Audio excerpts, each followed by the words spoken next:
El teléfono estaba allí, sobre la mesa y no sonaba.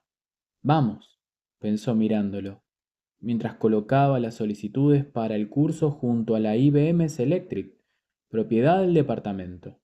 Vamos, vamos, estoy justo aquí, justo al teléfono, sin intervenir. Así que vamos, George.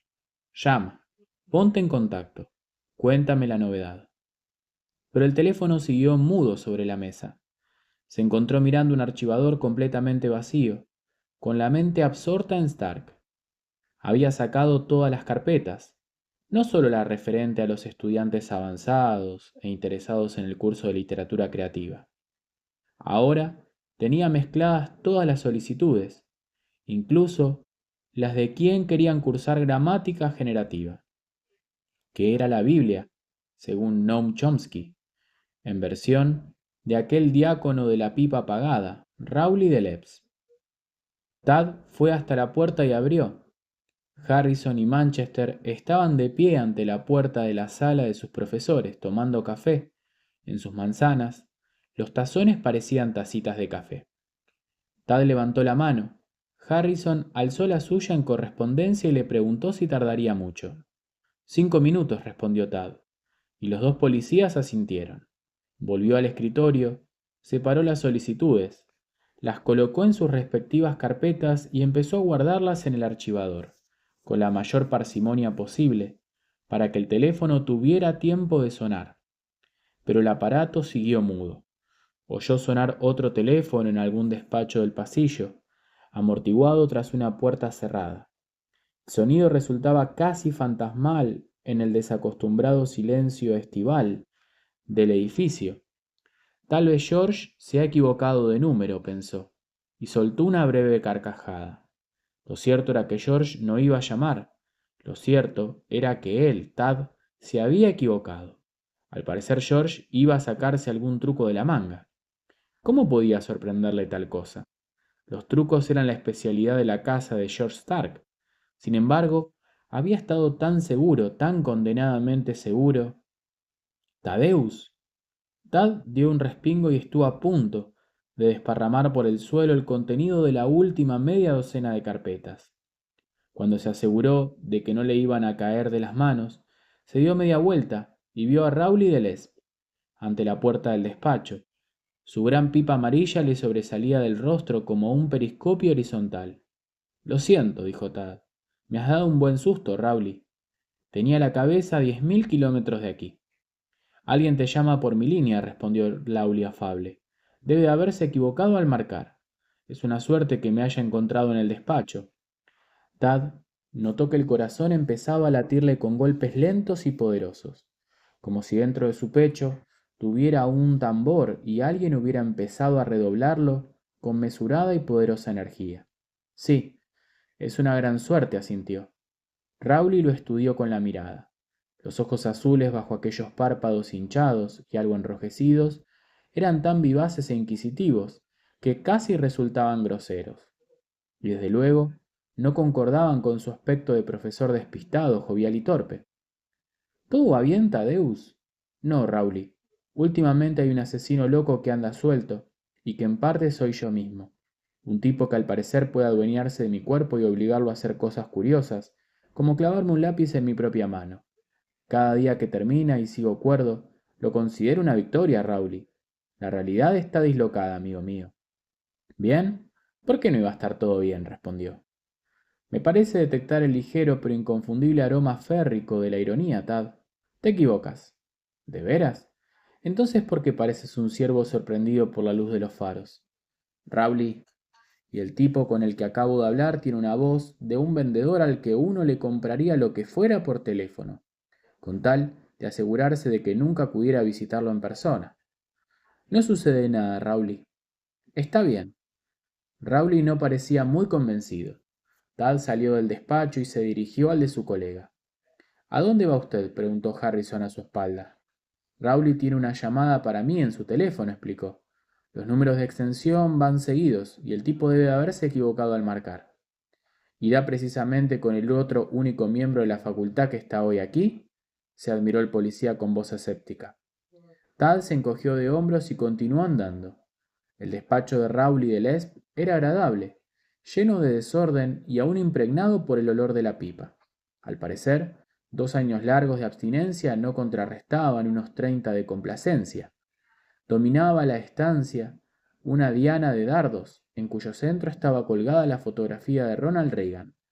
Un volumen del tamaño de una enciclopedia, el de costumbres populares norteamericanas de Franklin Barringer, estaba abierto sobre el escritorio. El teléfono estaba descolgado sobre un montón de libretas de examen en blanco. Tad contempló el auricular y la misma sensación de amenaza de otras veces lo envolvió con sus pliegues familiares y sofocantes. Volvió la cabeza, convencido de que vería a los tres, a Rowley, Harrison y Manchester, ocupando el hueco de la puerta como gorriones en un cable telefónico. Pero el vano de la puerta estaba vacío, y escuchó el sonido áspero de la voz de Rowley al fondo del pasillo, donde tenía clavados a los perros de presa de Tad. Este dudó que Rowley lo hubiera hecho por casualidad. Levantó el auricular y dijo: «Hola, George». «Ha pasado una semana», dijo la voz al otro extremo de la línea. Era la voz de Stark, pero Tad se preguntó si los registros vocales coincidirían ahora tan exactamente como la vez anterior. La voz de Stark había cambiado, se había hecho más ronca y áspera, como la de alguien que hubiera estado demasiado tiempo animando a su equipo en algún encuentro deportivo. «Ha pasado la semana y no has escrito ni media palabra». «Exacto», respondió Tad. Se sentía helado, y tuvo que hacer un esfuerzo consciente para no ponerse a tiritar. El frío parecía surgir de su propio teléfono, resumar de los agujeros del auricular, como agujas de hielo. Pero también se sentía muy enfadado. «No voy a hacerlo, George. Una semana, un mes, 10 años, da lo mismo. ¿Por qué no lo aceptas de una vez? Estás muerto y muerto seguirás». «Te equivocas, muchacho. Si quieres cometer una equivocación fatal, sigue así». «¿Sabes cómo suena tu voz, George?», replicó Tad. «Suena como si estuvieras desmoronándote». «Por eso, quieres que me ponga a escribir otra vez, ¿verdad? Pierdo cohesión. Eso fue lo que escribiste, ¿no? Te estás biodegradando, ¿verdad? No tardarás en caerte a pedazos, como la calesta de un solo caballo de leyenda». «Nada de eso es asunto tuyo, Tad», masculló la voz áspera, pensando en un escabroso zumbido a un sonido ronco, al de la grava deslizándose por la caja de un camión volquete al ser descargada, y luego un susurro chirriante, como el de las cuerdas vocales que hubieran dejado de funcionar a la vez por espacio de un par de frases, para volver de nuevo al zumbido ronco. «Nada de lo que me suceda es asunto tuyo. No haces más que distraerte de lo que te interesa de verdad. Será mejor que te pongas manos a la obra al atardecer. Oh, lamentarás de veras, y no serás el único». «No pienso...» Clic. Stark había colgado. Tad contempló el auricular unos instantes pensativo y lo dejó en la horquilla. Cuando se volvió, Harrison y Manchester estaban detrás de él. «¿Quién era?», preguntó Manchester. «Un estudiante», respondió Tad. A estas alturas ni siquiera estaba seguro de por qué mentía. De lo que sí estaba realmente seguro era que si tenía una sensación terrible en las tripas. Era solo un estudiante como pensaba. «¿Cómo sabía que lo encontraría aquí?», preguntó Harrison. «¿Y por qué ha llamado al despacho de este caballero?». «Me rindo», respondió Tad, hundiendo la cabeza. «Soy un agente secreto ruso. En realidad era mi contacto. No opondré resistencia». Harrison no estaba enfadado. Al menos no lo aparentaba. La mirada de reproche algo cansino que dirigió a Tad fue mucho más efectiva que la ira. «Señor Bedmont, tratamos de brindarle ayuda a usted y a su esposa. Sé que tener a un par de tipos constantemente detrás de uno puede resultar un fastidio. Pero entienda que de verdad queremos ayudarle». Tad se sintió avergonzado, aunque no lo suficiente como para revelar la verdad. Todavía lo dominaba aquella sensación de mal agüero, aquella sensación de que las cosas iban mal, de que tal vez ya habían ido mal. Además, había otra cosa, una ligera vibración en la piel, una sensación de cosquilleo, una presión en las sienes.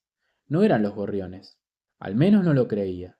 Sin embargo, una especie de barómetro mental, del que hasta entonces no tenía conocimiento, marcaba un rápido descenso. Tampoco era la primera vez que lo asaltaba aquella sensación.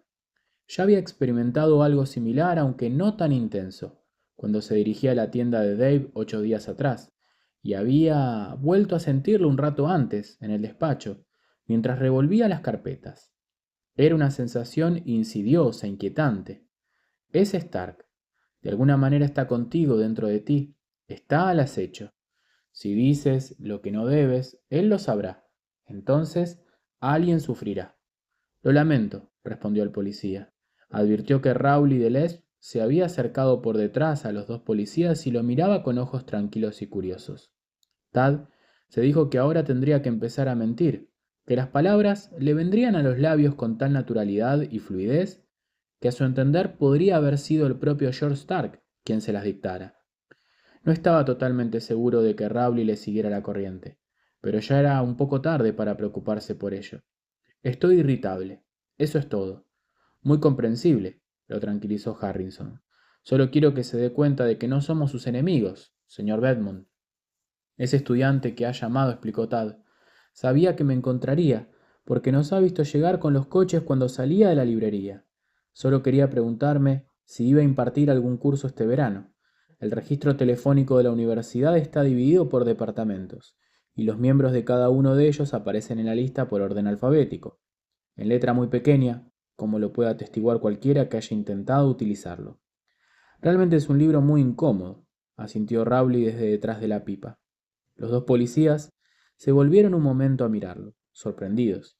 Rowley les dedicó un gesto solemne de asentimiento, con un aire casi sabiondo. Rowley aparece detrás de mí en la lista, continuó Tad. Da la casualidad de que este año no hay ningún miembro del departamento cuyo apellido empiece por C. Tad dirigió una rápida mirada a Rowley, pero éste se había sacado la pipa de la boca y parecía inspeccionar la cazoleta ennegrecida con gran concentración. Por consiguiente, nos pasamos el curso recibiendo llamadas el uno para el otro en nuestros respectivos teléfonos. Le he dicho a ese muchacho que no voy a dar ningún curso y que tengo vacaciones hasta otoño. Bueno, ya estaba.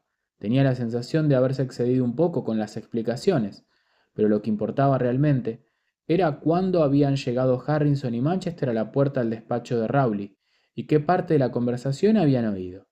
No era muy normal decir a un alumno interesado en un curso de verano que estaba biodegradándose y que pronto se derrumbaría a pedazos. A mí también me gustaría irme de vacaciones hasta el otoño, suspiró Manchester. ¿Ha terminado ya, señor Bedmont?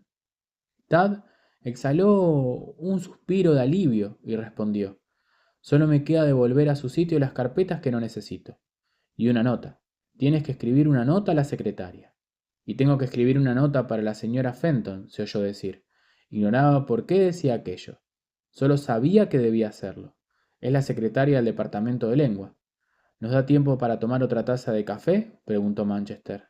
Claro, y hasta un par de galletitas, si las sordas bárbaras han dejado alguna, contestó. Volvía a atenazarle aquella sensación de que las cosas se le escapaban de las manos, de que todo iba de mal en peor, y esta vez era más intensa que nunca.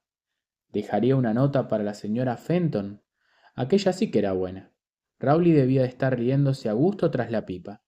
Cuando se disponía a salir del despacho de Rowley, éste le dijo: ¿Puedo hablar contigo un momento, Tadeus? Desde luego, asintió.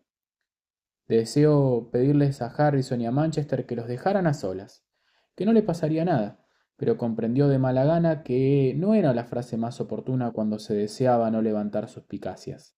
Harrison al menos tenía las antenas conectadas, no del todo aún tal vez, pero casi. En cualquier caso, el silencio resultó más efectivo. Cuando se volvió hacia Rowley, Harrison y Manchester se alejaron lentamente pasillo arriba. Harrison dirigió un breve comentario a su compañero y se quedó en la puerta de la sala de profesores, mientras Manchester buscaba las galletitas. Harrison los tenía a la vista, pero Tad calculó que no los oía. Vaya una historia de la del registro telefónico, comentó Rowley, mientras volvía a colocar el extremo de la pipa entre los dientes. Tadeus, creo que tienes mucho en común con la chiquilla de la ventana abierta, de Saki. El amor a primera vista parece tu especialidad. No es lo que piensas, Rowley. No, imagino que te pasa, respondió Rowley en tono ligero. Y aunque reconozco que siento un grado natural de curiosidad, no estoy seguro de querer averiguarlo. Tad ensayó una sonrisa. Pero he tenido la clara sensación de que has olvidado a Tom Carroll a propósito, aunque estés jubilado. La última vez que miré aún veía en la lista de los departamentos de este curso, justo entre tu nombre y el mío. Tengo que irme, Rowley. Claro, tienes que escribir esa nota para la señora Fenton. Tad notó que se le ruborizaban un poco las mejillas. A Thea Fenton, la secretaria del Departamento de Lengua desde 1961, había muerto en abril de un cáncer de garganta. Solo quería que te quedaras un momento, añadió Rowley, para decirte que quizás he encontrado eso que querías saber, lo de los gorriones. ¿De qué se trata? Tad notó que se le aceleraba el corazón. Rowley condujo a Tad hasta el escritorio del despacho y levantó costumbres populares de Norteamérica, de Barringer. Los gorriones, son mormujos, y en especial las chotacabras, son psicopompos, dijo, no sin cierto tono triunfal en la voz. Yo decía que había algo sobre las chotacabras. ¿Psicopompos? Inquirió Tad vacilante. Del griego, explicó Rowley. Significa los que conducen. En este caso, los que conducen las almas humanas entre la tierra de los vivos y el mundo de los muertos. Según Barringer, somorbujos y chotacabras son los guías de los vivos.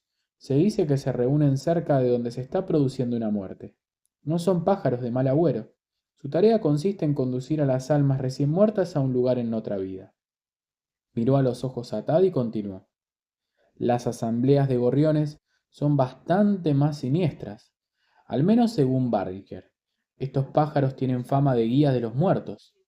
Entonces, entonces su tarea consiste en conducir las almas perdidas de vuelta a la tierra de los vivos. En otras palabras, son heraldos de los muertos vivientes. Rowley se sacó la pipa de la boca y miró a Tad con aire solemne. Ignoro en qué situación te encuentras, Tad, pero te aconsejo prudencia. Una prudencia extrema. Por lo visto, estás en un buen lío. Si puedo hacer algo, llámame, por favor. Te lo agradezco, Rowley. Ya has hecho suficiente con no decir nada. En esto, al menos, pareces totalmente de acuerdo con mis estudiantes. Sin embargo, los ojos serenos miraban a Tad por encima de la pipa, con un destello de preocupación. ¿Tendrás cuidado? Lo tendré. Y si estos hombres te siguen para ayudarte en el asunto, harías bien en confiar en ellos. Sería maravilloso si pudiera, pero no se trataba de que Tad confiara en ellos. Si se le ocurría abrir la boca, serían ellos los que recelarían de él. Aunque confiara en Harrison y Manchester hasta el punto de revelarles la verdad, no se atrevería a decir nada hasta que desapareciera aquella sensación de hormigueo que le recorría el cuerpo, porque George Stark lo estaba observando. El plazo había terminado. Gracias, Rowley. Rowley asintió. Repitió que tuviera cuidado y se sentó tras el escritorio. Tad regresó a su despacho. Tengo que escribir una nota para la señora Fenton. Se detuvo en el momento en que iba a guardar en el archivador la última de las carpetas que había sacado por error y se volvió hacia la IBM Selectric Beige. Últimamente parecía casi hipnotizado por todos los instrumentos de escritura, grandes y pequeños. Durante la última semana más de una vez se había preguntado si habría una versión diferente de Tad Bedmont en todos ellos, como genios maléficos acechando dentro de sus lámparas. Tengo que escribir una nota para la señora Fenton. Pero a aquellas alturas era más apropiado un tablero de espiritismo que una máquina de escribir eléctrica para ponerse en contacto con la difunta señora Fenton. ¿Qué hacía un café tan fuerte que casi podía hablar y caminar? Pero ¿cómo se le había ocurrido aquello? La señora Fenton era lo último en lo que pensaba Tad en aquel momento. Tad guardó la última carpeta en el archivador. Cerró el cajón y se miró la mano izquierda. Bajo la venda la herida entre el pulgar y el índice empezó a escocerle de repente. Se rascó la mano contra la pernera del pantalón, pero con ello solo consiguió exacerbar el escozor. Además la herida le latía con un dolor sordo. La sensación de intenso calor, como si tuviera la mano en un horno, se incrementó. Alzó la vista hacia la ventana del despacho. Al otro lado de Bennett Boulevard, los cables del teléfono estaban llenos de gorriones. Los pájaros ocupaban también el tejado de la enfermería, y mientras observaba una nueva bandada, se posó en una de las pistas de tenis. Todos los gorriones parecían estar mirándolo. psicopompos, heraldos, de los muertos vivientes. Un nuevo grupo de gorriones descendió en espiral, como un montón de hojas agostadas, y aterrizó en el tejado de Bennett Hall. No, susurró Tad con voz temblorosa. Un escalofrío le recorrió la espalda. La mano seguía escociéndole y ardiendo de dolor. La máquina de escribir. Solo podía librarse de los gorriones y la comezón ardiente y enloquecedora de la mano si escribía a máquina. El impulso de sentarse ante ella era demasiado intenso como para hacer caso omiso. Ponerse a las teclas parecía por alguna razón lo más natural, como el instinto de meter la mano en agua fría después de una quemadura. Tengo que escribir una nota para la señora Fenton. Será mejor que ponga manos a la obra al atardecer, o lo lamentarás de veras, y no serás el único. La sensación de comezón y hormigueo bajo la piel se hacía cada vez más intensa. Irradiaba en oleadas de la herida de la mano. Los globos oculares, a su vez, parecían latir en perfecta sincronía con esas oleadas. En su ojo mental, la visión de los gorriones se intensificó. Estaba en el barrio de Ridgway, en Berfield. Ridgway bajo un cielo primaveral apacible y templado. Era 1960, y todo el barrio parecía vacío, menos por aquellos pájaros corrientes y terribles, aquellos psicopompos, y mientras miraba, todos se echaron a volar al unísono. El enorme grupo, como un torbellino, oscureció el cielo. Los gorriones volvían a volar. Al otro lado de la ventana del despacho, los gorriones de los cables telefónicos, de la enfermería y del Barrett Haldon remontaron el vuelo en un vertiginoso aleteo. Algunos estudiantes que paseaban por el campus se detuvieron a contemplar la bandada, que cruzaba el cielo y se desviaba hacia la izquierda hasta desaparecer por el oeste. Tad no vio esto último. Lo único que veían sus ojos era el barrio de su infancia transformado de algún modo en un lúgubre pasaje muerto de un sueño. Se sentó ante la máquina de escribir, sumergiéndose aún más profundamente en el mundo crepuscular de su trance. Sin embargo, un pensamiento permaneció en su mente. El astuto de George podía obligarle a sentarse y jugar con las teclas de la IBM, sí, pero no iba a escribir ese libro bajo ningún concepto. Y si se mantenía firme, el astuto de George acabaría cayéndose a pedazos, o simplemente desvaneciéndose como la llama de una vela. Tad estaba seguro de ello, lo presentía. Ahora la herida ya no le producía latidos, sino verdaderos golpes acompasados. Tad pensó que si se quitaba la venda encontraría debajo de ella una mano, como la de uno de esos personajes de los dibujos animados, el coyote, que persigue al correcaminos, por ejemplo. Después de pillársela con un martillo no le dolía exactamente. Era más bien como esa sensación de locura que se apodera de una persona cuando le empieza a picar la espalda justo en ese punto inalcanzable. No un picor superficial, sino un escozor profundo y palpitante, que obliga a uno a apretar los dientes. Pero incluso esta sensación parecía lejana, irrelevante.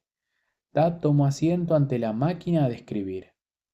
En el momento en que conectó la máquina, el escozor desapareció, y con él la imagen de los gorriones. En cambio, el estado de trance permaneció, y en su centro había un impulso imperioso. Había algo que escribir y Tad notaba todo su cuerpo pidiendo a gritos ponerse en ello. Terminar la tarea de algún modo era mucho peor que la visión de los gorriones o que el escozor de la mano. Este otro impulso parecía emanar de un recóndito lugar de su mente. Colocó un folio en el carro de la máquina y luego se quedó un momento inmóvil delante del teclado, sintiéndose perdido y distante. Luego colocó los dedos en la posición típica de las buenas mecanógrafas, con las yemas en las teclas de la fila central. Aunque hacía muchos años que había renunciado a aprender a escribir al tacto, los dedos temblaron allí durante unos segundos, y a continuación, todos menos los índices, se retiraron del teclado. Al parecer, cuando usaba una máquina de escribir, Stark hacía lo mismo que Tad, buscar y pulsar cada tecla. Era lógico, pues la mecanografía no era su método de escritura preferido. Cuando movió los dedos de la mano izquierda, hubo una remota punzada de dolor, pero nada más. Los índices buscaron las teclas con parsimonia, pero el mensaje no tardó en cobrar forma en el folio blanco. Era espeluznantemente breve. El cabezal de la máquina giró y escribió 6 palabras en mayúsculas. Adivina desde dónde he llamado, Tad. De pronto Tad volvió a ver la realidad con absoluta nitidez. En toda su vida no había sentido jamás ese desaliento, ese horror, Dios santo, por supuesto. Estaba muy claro, clarísimo. El hijo de puta llamaba desde la casa. Tina Liz y los gemelos. Empezó a ponerse en pie sin saber qué iba a hacer. Ni siquiera se dio cuenta de que se había levantado de la silla, hasta que un dolor ardiente le atravesó la mano, como una antorcha medio apagada que se balanceara en el aire hasta producir una brillante bola de fuego. Tensó los labios hacia atrás, dejó los dientes al descubierto y emitió un ronco gemido. Volvió a derrumbarse en la silla, y antes de que se diera cuenta de lo que estaba sucediendo, sus manos volvieron de nuevo a las teclas de la IBM y empezaron a pulsarlas otra vez. 5 palabras. Di algo y los mato. Tad contempló el mensaje con ojos embotados. No, bien hubo escrito la última O. Todo se interrumpió de pronto, como si fuera una lámpara y alguien hubiera cortado la luz. Le desapareció el dolor de la mano y el escozor. Dejó de sentir el hormigueo enloquecedor bajo la piel. Los pájaros ya no estaban. El trance había pasado. Stark se había marchado también. Pero no se había ido en absoluto, ¿verdad? No. Stark estaba guardando la casa en ausencia de Tad. Habían dejado a 2 policías custodiando el lugar, pero de nada había servido. Tad se dijo que había sido un estúpido, un redomado idiota, al pensar que un par de agentes representaba alguna garantía. Ni una unidad de boinas verdes de la Fuerza Delta habrían servido de nada. George Stark no era un hombre, era una especie de tanque Panzer con aspecto humano. ¿Qué tal va eso?, preguntó Harrison a su espalda. Tad dio un respingo como si le hubieran clavado un alfiler en la nuca. Y eso le recordó a Frederick Clawson, que había metido las narices en lo que no le importaba, y se había buscado la muerte al revelar lo que sabía. Di algo y los mato, decía amenazador el papel en el carro. Tad alargó la mano, arrancó el folio de la máquina y lo estrujó. Lo hizo sin volverse para observar a qué distancia estaba el policía, lo cual habría sido un error fatal para su intento de parecer relajado. No estaba tranquilo, sino desquiciado. Pensó que Harrison le iba a preguntar qué había escrito y por qué se daba tanta prisa en deshacerse del papel. Al ver que el policía no decía nada, decidió hacerlo él. Creo que ya he terminado. Al diablo con la nota. De todos modos volveré a traer estos papeles antes de que la señora Fenton se entere de que me los he llevado. Al menos aquello era cierto, siempre que Althea Fenton no estuviera observándolo desde el cielo. Se levantó, rogando que las piernas no lo traicionaran y lo dejaran caer otra vez en la silla. Respiró de alivio al advertir que Harrison estaba en el quicio de la puerta y no le prestaba atención. Un momento antes Tad habría jurado que tenía al policía mirando por encima de su hombro, pero el policía estaba comiendo una galletita, mientras observaba por la ventana a los pocos estudiantes que deambulaban por el campus. Desde luego este lugar está muerto, comentó el hombre. Y a mi familia también puede estarlo antes de que vuelva a casa, pensó Tad. ¿Nos vamos ya?, dijo el policía. Por mí encantado. Tad dio un paso hacia la puerta. Harrison lo observó, divertido. Vaya, vaya, comentó. Puede que al fin y al cabo sea verdad esa fama de despistados que tienen los profesores. Tad lo miró con un parpadeo, nervioso. Luego bajó la mirada y observó que aún aferraba la pelota de papel. La echó a la papelera, pero su mano insegura lo traicionó. El papel tocó el borde y cayó fuera. Antes de que pudiera agacharse a recogerlo, el policía se adelantó, recogió la pelota de papel y se la pasó de una mano a otra con un gesto despreocupado. ¿Va a marcharse sin buscar los papeles que ha venido a buscar?, preguntó mientras señalaba las solicitudes de inscripción para el seminario, que estaban justo al lado de la máquina de escribir, sujetas con una goma elástica roja. Después continuó jugueteando con el papel de los 2 últimos mensajes de Stark, pensándolo y pasándolo de izquierda a diestra, de zurda a diestra, una y otra vez. Presten atención a la pelota que bota. Tad reconoció un puñado de letras en una de las arrugas de papel. Y algo, y las mat... Ah, sí, gracias. Tad recogió las solicitudes y estuvieron a punto de caérsele. De un momento al otro, Harrison alisaría la pelota de papel que tenía en la mano. Lo haría, y aunque Stark no estaba al acecho, al menos Tad estaba bastante seguro de eso, no tardaría en volver a controlarlo. Entonces lo averiguaría, y cuando lo supiera, les haría algo atroz, a Liz y a los gemelos. De nada. Harrison lanzó la pelota a la papelera. El papel arrugado dio una vuelta casi completa al borde de esta, antes de caer dentro. 2 puntos, añadió, y salió al pasillo para que Tad pudiera cerrar la puerta. Bajó la escalera con la escolta policial pisándole los talones. Rowley de Lesp asomó la cabeza desde su despacho y le deseó un feliz verano si no volvían a verse. Tad le respondió con una voz que a sus propios oídos al menos sonaba bastante tranquila. Se sentía como si llevara puesto un piloto automático. La sensación duró hasta que llegó al coche. Mientras dejaba los papeles en el asiento del acompañante, se fijó en la cabina telefónica al otro extremo del aparcamiento. Voy a llamar a mi esposa, le dijo Harrison, a ver si quiere algo de la tienda. Debería haber llamado arriba, comentó Manchester. Se habría ahorrado unas monedas. Me he olvidado. Tal vez sí sea cierto eso del profesor despistado. Los dos policías intercambiaron una mirada irónica y subieron al Plymouth, donde podían poner en marcha el aire acondicionado mientras vigilaban por el parabrisas. Tad sentía las entrañas como si fueran cristales sueltos. Pescó una moneda en el bolsillo y la introdujo en la ranura. Le temblaba la mano y se equivocó al marcar la segunda cifra. Colgó el teléfono, esperó a que cayera la moneda y volvió a probar mientras pensaba. Dios, es como la noche en la que murió Miriam. Vuelve a ser todo como esa noche. Era una sensación de déjà vu que hubiera querido evitar. Al segundo intento marcó el número correcto, y esperó con el auricular tan apretado contra el oído que se hizo daño. Trató de relajar la postura conscientemente. Harrison y Manchester no debían notar nada extraño. Eso era lo principal. Que no notaran nada, pero parecía incapaz de relajar los músculos. Stark respondió a la primera llamada. Todd, ¿qué le has hecho? Fue como si escupiera bolas de pelusa secas. De fondo, oyó los aullidos de los gemelos. Tad se sintió extrañamente reconfortado por aquellos gritos. No sonaban como los roncos sollozos de Wendy al rodar por la escalera. Era un llanto de desconcierto, de enfado tal vez, pero no de dolor. ¿Dónde está Liz?, pensó. Nada en absoluto, respondió Stark. Como puedes oír, no les he tocado un solo cabello a sus cabecitas todavía. Liz, dijo Tad. De pronto le invadió una sensación de desamparado terror. Era como estar montado en la cresta de una ola larga y fría. ¿Qué quieres de ella? La voz burlona era grotesca e insoportable. Que se ponga, rugió Tad. Si quieres que escriba una sola maldita palabra con tu nombre, que se ponga el teléfono. Pese a todo había una parte de su mente que, indiferente incluso a aquel ataque de terror y sorpresa, le prevenía. Cuidado con la expresión, Tad. Solo estás medio de espaldas a 2 policías.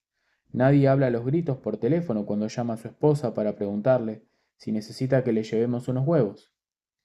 Tad, Tad, muchachito. La voz de Stark sonaba herida, pero Tad tuvo la horrible y enloquecedora certeza de que aquel hijo de puta estaba sonriendo. Tienes muy mala opinión de mí, muchacho. Una opinión muy baja, chico. Cálmate. Ahora se pone al teléfono. Tad, ¿eres tú? Liz parecía preocupada y asustada, pero no presa del pánico, no del todo. Sí, ¿estás bien, cariño, y los niños? Sí, estamos. Tad no entendió bien la última palabra. Oyó que el hijo de puta le decía algo a Liz, pero no llegó a captarlo. Ella dijo sí, de acuerdo, y volvió al teléfono. Ahora su voz parecía a punto de quebrarse. Tad, tienes que obedecerle. Sí, ya lo sé. Pero quiere que te diga que no puedes hacerlo aquí. La policía no tardará en llegar, Tad. Dice que ha matado a los 2 que custodiaban la casa. Tad cerró los ojos. No sé cómo lo ha hecho, continuó Liz, pero él dice y yo le creo. Yo le creo. Ahora estaba llorando. Trataba de contener las lágrimas, pues sabía que ellas solo conseguiría intranquilizar aún más a Tad, y que si éste se trastornaba, podía intentar algo peligroso. Tad agarró el auricular, lo estrujó contra la oreja y trató de apartar calma. Stark volvió a murmurar algo al fondo. Tad captó una palabra. Colaboración. Increíble. Dice que nos va a llevar, le informó Liz. Dice que ya sabrás a dónde vamos. ¿Te acuerdas de tía Marta? Dice que debes liberarte de los hombres que van contigo. Quiere que te reúnas con nosotros esta noche cuando oscurezca. Dice... Liz emitió un sollozo asustado. Inició otro, pero consiguió contenerlo. Dice que colaborarás con él, que si trabajan los dos juntos harán el mejor de todos los libros. Y... murmullos, murmullos y más murmullos.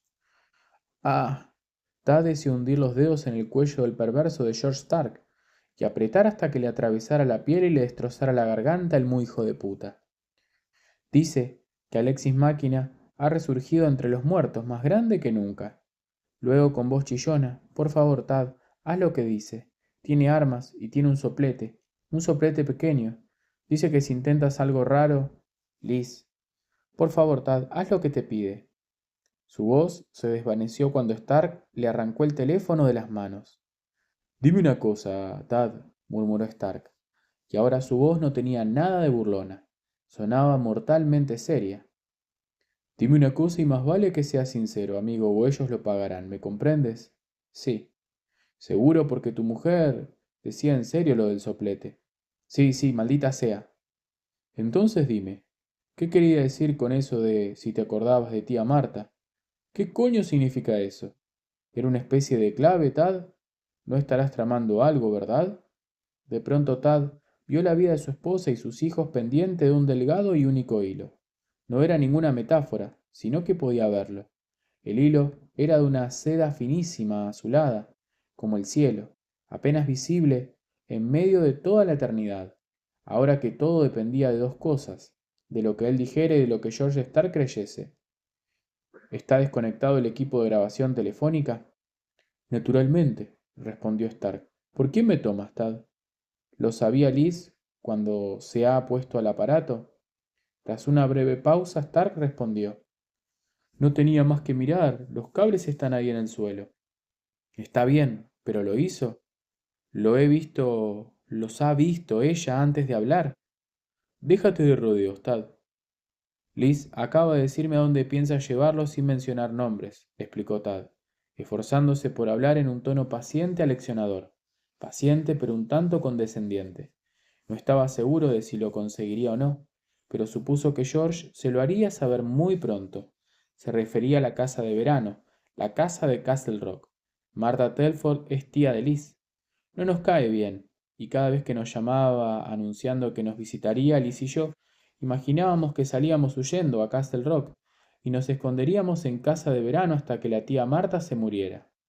Ahora ya lo he dicho, si la policía tiene algún equipo de grabación sin cables, la culpa será tuya, George. Tad esperó, sudoroso, a ver si Stark se tragaba la historia, o si el finísimo hilo que sostenía a sus seres queridos se rompía definitivamente. No hay ningún equipo, declaró Stark por fin. Su voz sonó relajada otra vez. Tad reprimió la necesidad de apoyarse en el lateral de la cabina telefónica y cerrar los ojos de alivio. Si vuelvo a verte, Liz, pensó, te retorceré el cuello por haberte arriesgado de esta manera. Aunque luego se dijo que, si volvía a verla, lo que haría sería besarla hasta dejarla sin aliento. No les hagas nada, murmuró por el teléfono. Por favor, no les hagas nada. Te obedeceré en todo. Ya lo sé que lo harás, Tad. Vamos a trabajar juntos, al menos al principio. Empieza a moverte. Líbrate de esos sabuesos y arréglatelas para llegar a Castle Rock. Ven lo más deprisa que puedas, pero no tanto como para llamar la atención. Eso sería un error por tu parte. Tal vez sea buena idea que cambies de coche, pero dejo esos detalles de tu cuenta. Al fin y al cabo eres un tipo con imaginación. Llega a Castle Rock antes de que oscurezca si quieres encontrarlos vivos. No intentes nada, ¿me has oído?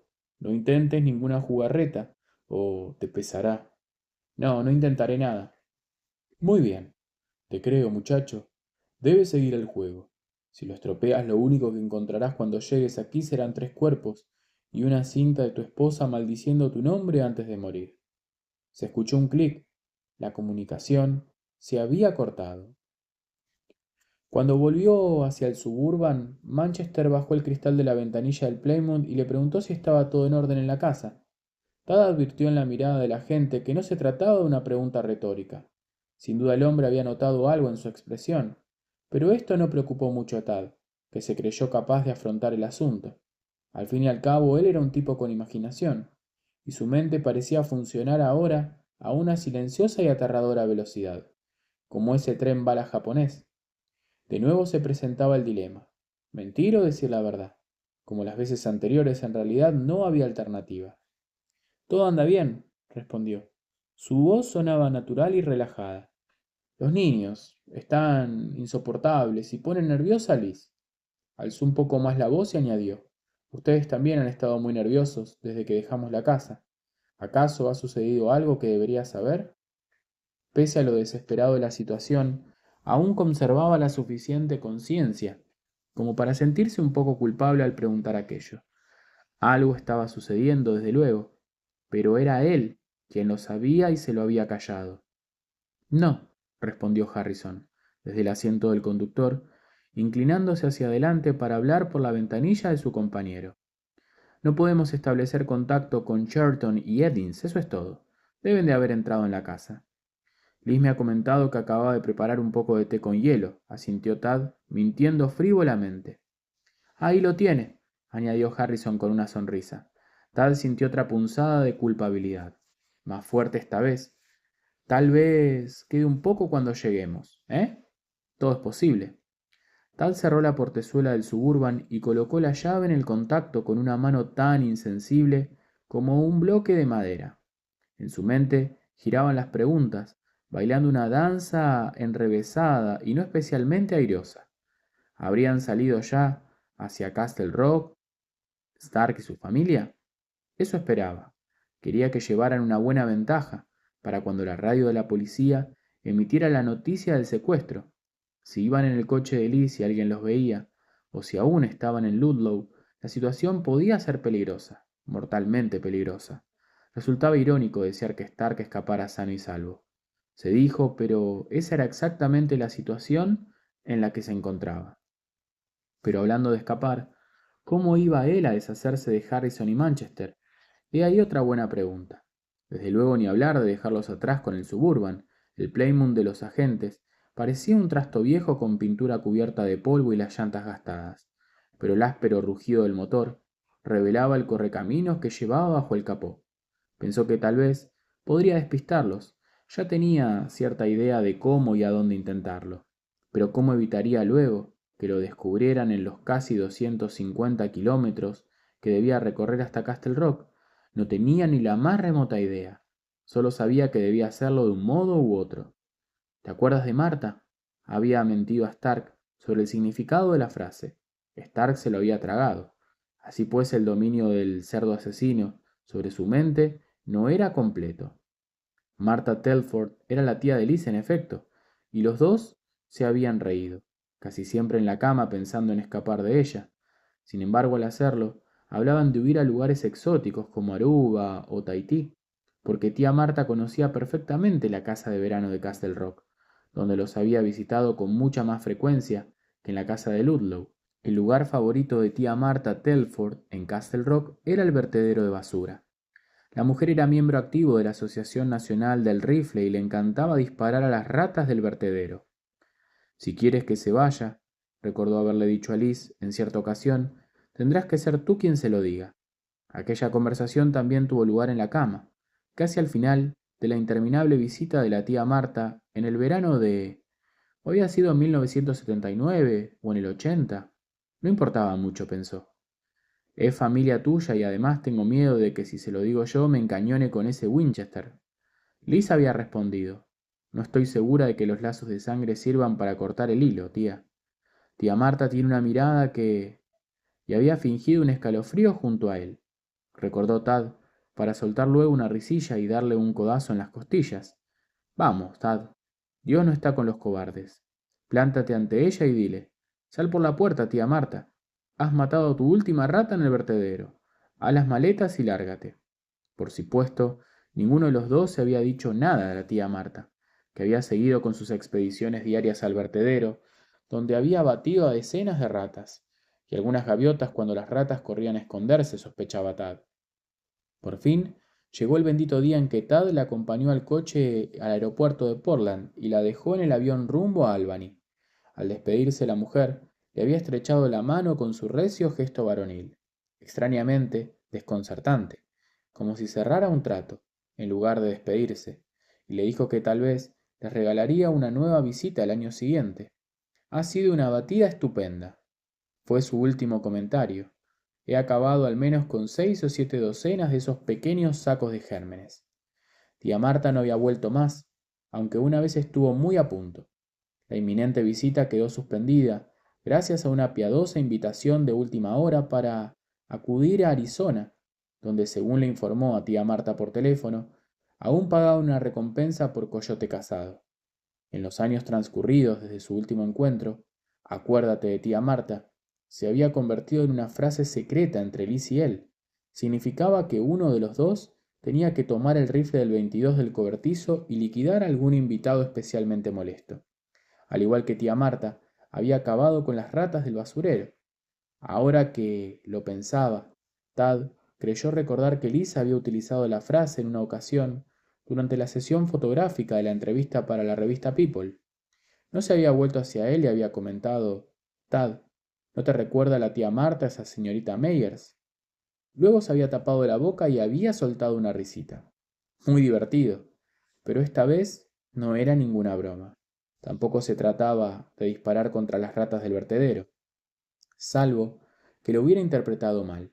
Liz había intentado decirle que fuera tras ello y matara a George Stark, y si ella quería que hiciera tal cosa, Liz, a quien se le saltaban las lágrimas cuando oía que en la perrera de Derry dormían a los animales vagabundos, era evidente que no veía otra salida. Debía de pensar que solo había dos opciones: o moría Stark o moría ella y los gemelos. Harrison y Manchester lo miraban con curiosidad y Tad se dio cuenta de que había estado tras el volante del Suburban al relentí, sumido en sus pensamientos durante casi un minuto. Alzó la mano, ensayó un breve saludo, apoyó la espalda en el respaldo y avanzó hacia Main Avenue, por donde saldría del campus. Trató de pensar en el modo de librarse de aquellos dos hombres antes de que recibieran por la radio la noticia de que sus colegas habían muerto. Intentó pensar, pero continuó oyendo a Stark amenazándolo con que, si lo estropeaba, lo único que encontraría cuando llegara a la casa de verano de Castle Rock serían los 3 cuerpos y una cinta de ella maldiciéndole antes de morir.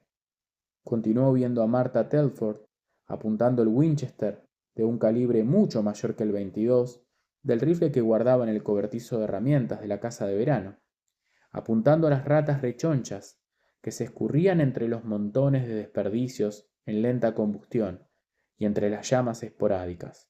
De pronto se dio cuenta de que deseaba disparar contra Stark y no con uno del 22.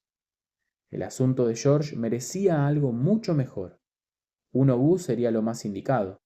Las ratas saltando contra el brillo parecido a una galaxia de estrellas, de las botellas rotas y latas aplastadas, sus cuerpos retorciéndose primero y salpicando después, cuando volaban las tripas y la piel.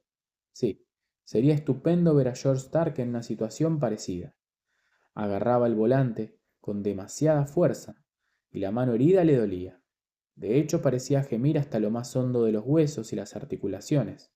Se relajó, lo intentó al menos, y se palpó el bolsillo del pecho en búsqueda del analgésico. Lo encontró, tragó la píldora en seco.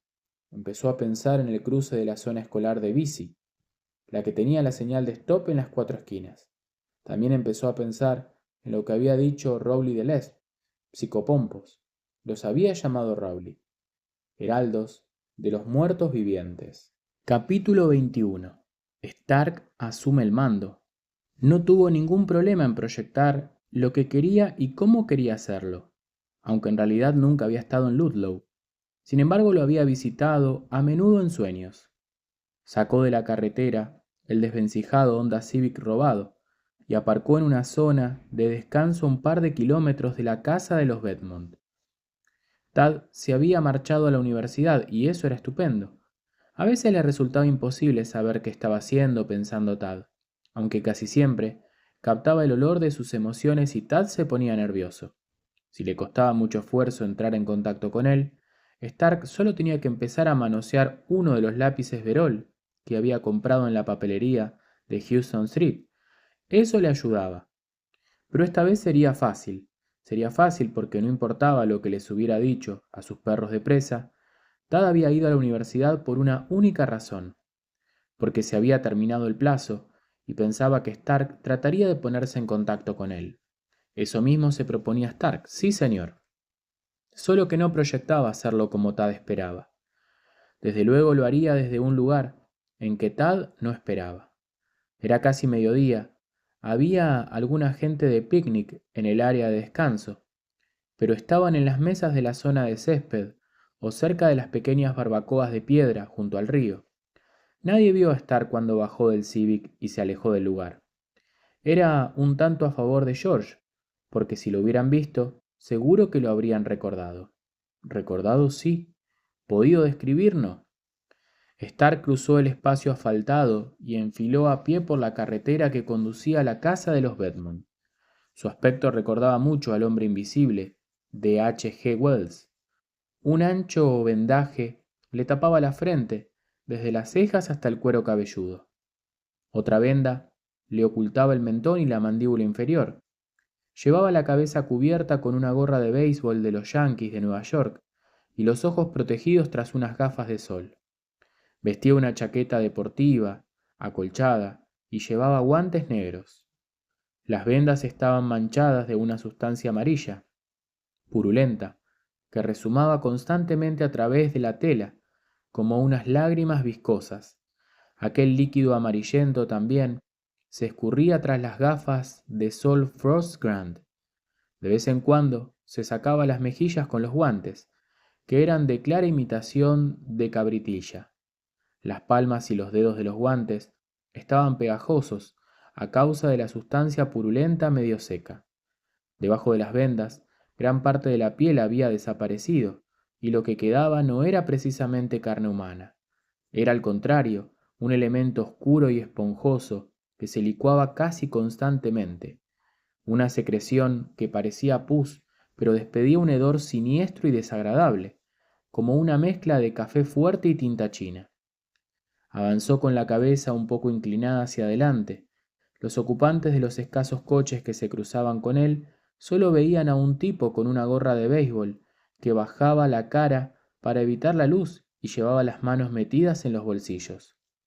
La sombra de la visera de la gorra le ocultaba de todas las miradas, salvo de las más insistentes, pero si alguien lo hubiera observado con más detenimiento, solo habría visto las vendas. Naturalmente los coches, que se le acercaban por detrás en dirección norte, solo le veían la espalda. De haber estado más próximo a las ciudades gemelas de Bangor y Brevard, el paseo habría resultado un poco más problemático. Cerca de las ciudades se sucedían los barrios residenciales y las urbanizaciones. La zona de Ludlow, donde vivían los Bedmont, quedaba aún lo bastante lejos, como para ser considerada una zona comunidad rural. No era una zona aislada, pero tampoco formaba parte de ninguna de las dos ciudades. En algunos casos las viviendas se alzaban en parcelas lo bastante extensas para ser calificadas de campos.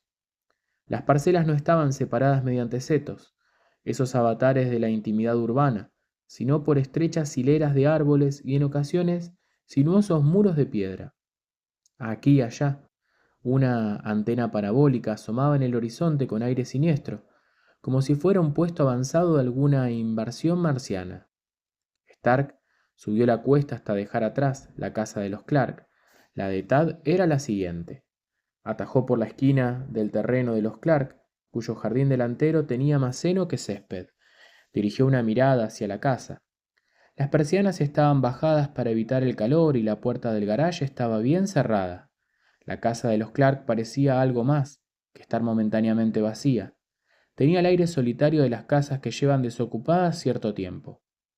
No había ningún montón de periódicos ante la puerta que lo delatara, pero, a pesar de ello, Stark tuvo la certidumbre de que la familia Clark había salido de vacaciones a principios de verano, lo cual le resultaba muy conveniente. Se adentró en el macizo de árboles que separaba ambas propiedades, saltó los restos derruidos de un murete de piedra y luego se agachó. Hincando una rodilla por primera vez, estaba ante la casa de su testarudo mellizo. Había un coche patrulla de la policía aparcado en el camino particular de la casa, y los dos agentes asignados a él estaban bajo la sombra de un árbol cercano, fumando y charlando. Eso era estupendo. Ya tenía lo que necesitaba. El resto sería coser y cantar. Con todo, esperó un poco más. Stark no se tenía por un hombre imaginativo, al menos fuera de las páginas de aquellos libros en cuya creación había desempeñado un papel fundamental, ni emotivo. Por eso le desconcertó un poco el humeante rescoldo de rabia y resentimiento que notó en las entrañas. ¿Por qué se creía el muy hijo de puta de Tad con derecho a deshacerse de él? ¿Por qué coño? ¿Porque había sido real, de carne y hueso antes que Stark? ¿Porque éste no sabía cómo, cuándo ni por qué había cobrado vida? Todo eso carecía de importancia en aquel asunto. No tenía por qué dejarse matar y enterrar sin una protesta, como al parecer pensaba Tad Bedmont. Tenía una responsabilidad para consigo mismo, y era la mera supervivencia, pero eso no era todo. También tenía que pensar en sus leales lectores, ¿verdad? Observa esa casa, mírala bien, una espaciosa casa colonial de Nueva Inglaterra, a la que tal vez solo le falta un ala más para poder calificarla de mansión. Un extenso césped, con aspersores girando afanosamente para mantenerlo verde, y una valla de estacas de madera a lo largo de uno de los lados del camino particular. De asfalto, negro y brillante, el tipo de valla que Stark catalogaría como pintoresca. Había un paisaje abierto y techado entre el garaje y la casa, cuyo interior estaba decorado con un elegante mobiliario al estilo colonial, que amortizaba con la estructura. Una gran mesa de roble en el comedor, altas cómodas de bella línea en las habitaciones del piso superior y unas sillas delicadas y agradables a la vista, sin ser demasiado caras. Una silla que no podía admirar sin dejar de sentarse en ellas. Las paredes no estaban empapeladas, sino pintadas y estarciadas a continuación. Stark había visto todas aquellas cosas.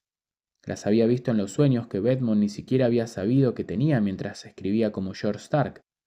De pronto, deseó destruir por completo la encantadora Casa Blanca, aplicarle la llama de una cerilla o tal vez la del pequeño soplete de propano que llevaba en el bolsillo de la chaqueta, y hacerla arder hasta los cimientos. Pero no lo haría hasta que hubiera entrado.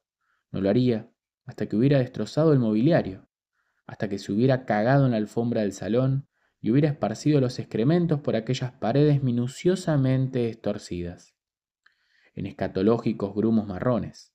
No lo haría hasta haber descargado un hacha sobre aquellas preciosas cómodas y haberlas reducido a astillas.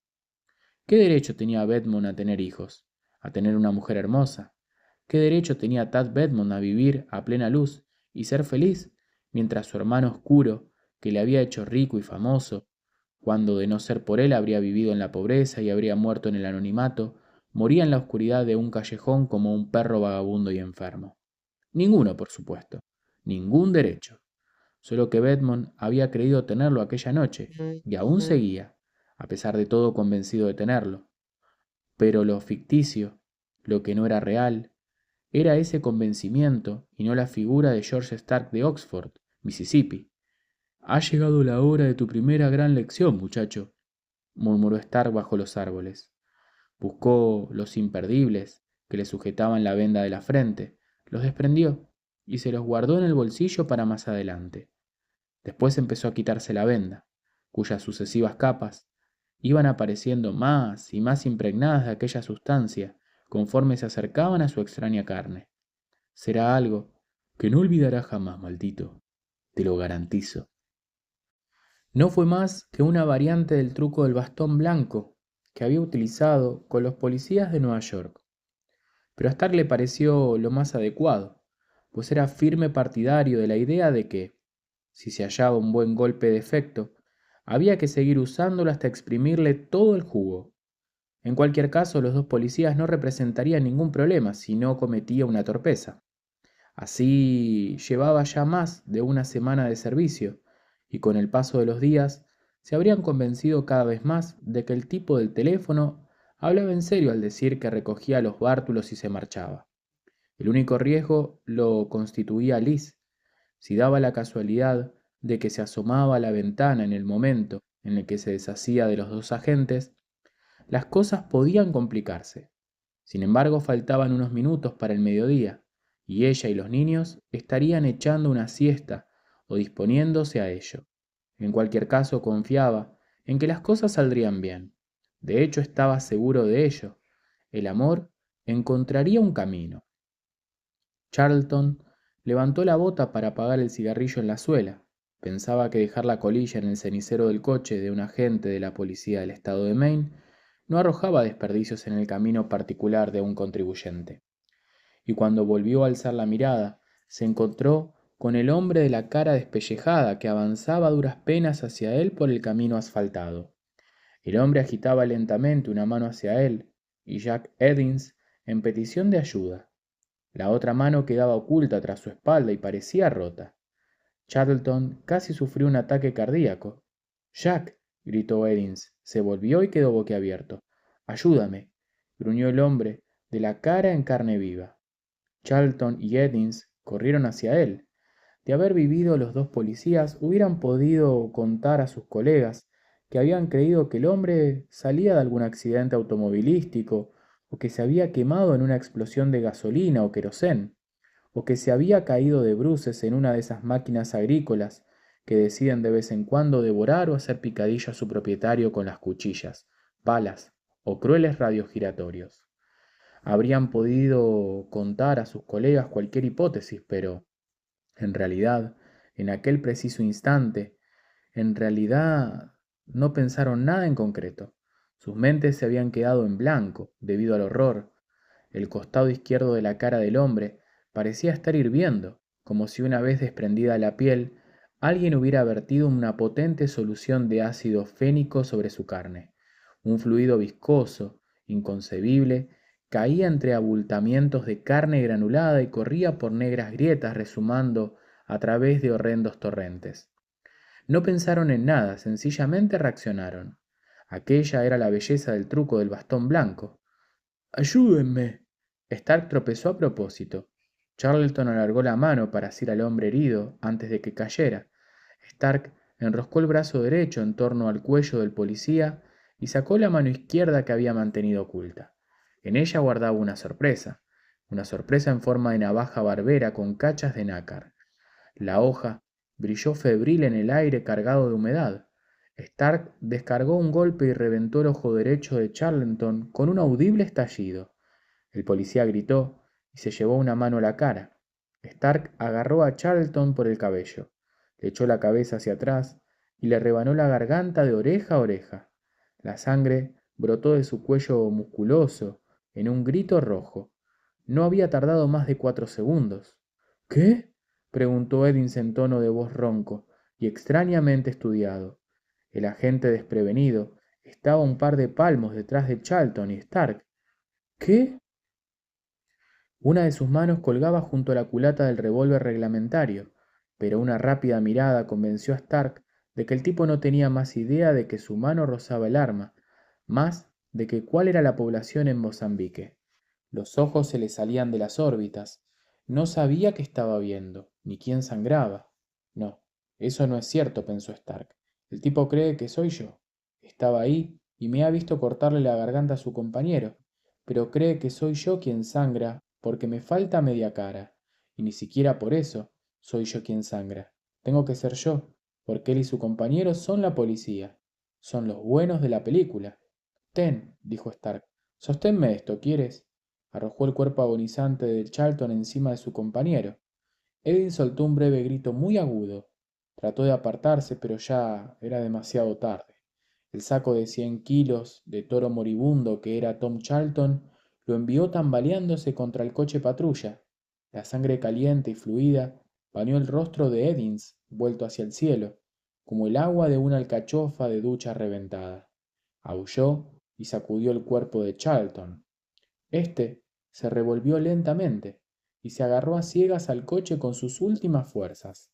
La mano izquierda golpeó el capó y dejó en éste una huella ensangrentada.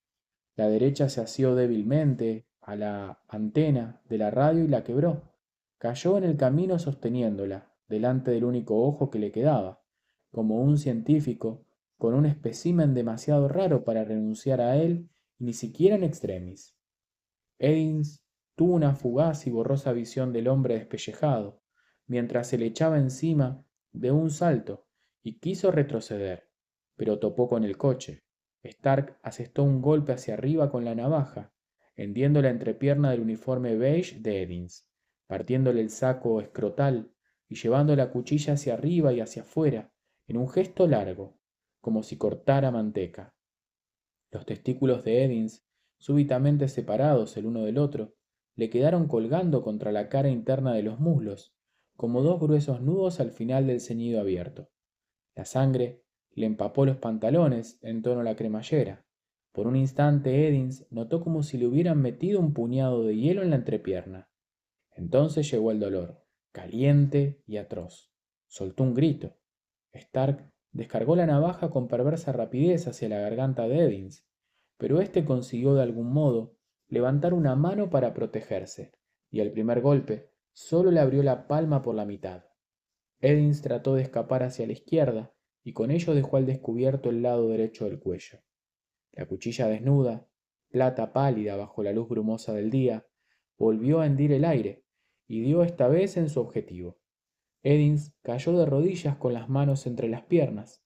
Sus pantalones beige estaban teñidos de un rojo brillante, casi hasta las rodillas. La cabeza le colgaba hacia adelante, y el hombre parecía ahora víctima de un sacrificio pagano. Que tengas un buen día, hijo de puta, murmuró Stark en tono afable. Se inclinó hacia adelante, hundió los dedos en el cabello de Edins y le echó la cabeza hacia atrás, exponiendo el cuello para el golpe final.